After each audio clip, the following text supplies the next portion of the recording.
ॐ श्री परमात्मने नमः। अथ द्वादशोऽध्यायः भक्तियोगः।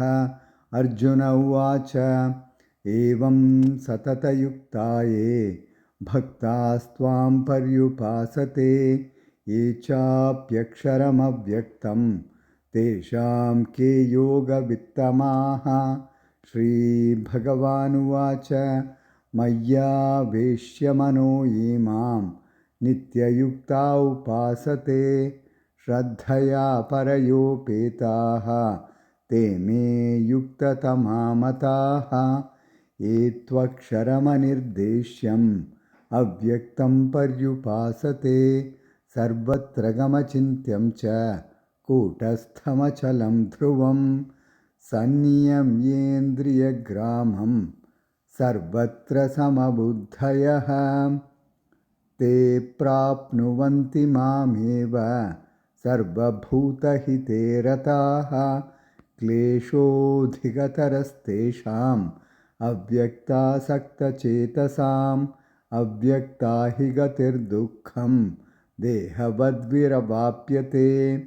ये तु सर्वाणि कर्माणि मयि सन्न्यस्य मत्पराः अनन्येनैव योगेन मां ध्यायन्त उपासते तेषामहं समुद्धर्ता मृत्युसंसारसागरात् भवामि न चिरात् पार्थ मय्यावेशितचेतसां मय्येव मनाधत्स्व मयि बुद्धिं निवेशय निवसिष्यसि मय्येव अथ ऊर्ध्वं न संशयः।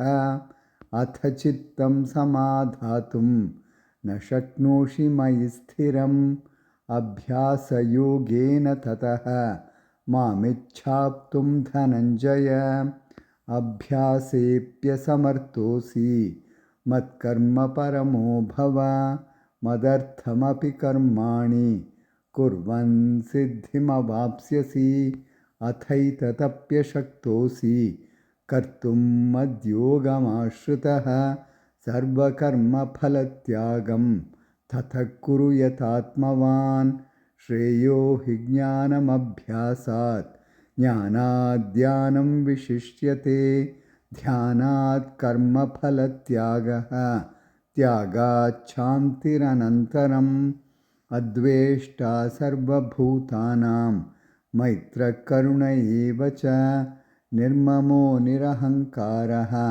समदुःखसुखः क्षमी सन्तुष्टः सततं योगी यतात्मा दृढनिश्चयः मय्यर्पितमनो बुद्धिः यो मद्भक्तः स मे प्रियः यस्मान्नो द्विजते लोकः लोकान्नो द्विजते च यः हर्षामर्षभयोद्वेगैः मुक्तो यः स च मे प्रियः अनपेक्षशुचिर्दक्षः उदासीनो गतव्यतः सर्वारम्भपरित्यागी यो मद्भक्तः स मे प्रियः यो न हृष्यति न द्वेष्टि न शोष्यति न काङ्क्षति शुभाशुभपरित्यागी भक्तिमान् स मे प्रियः समशत्रौ च मित्रे च तथा मानापमानयोः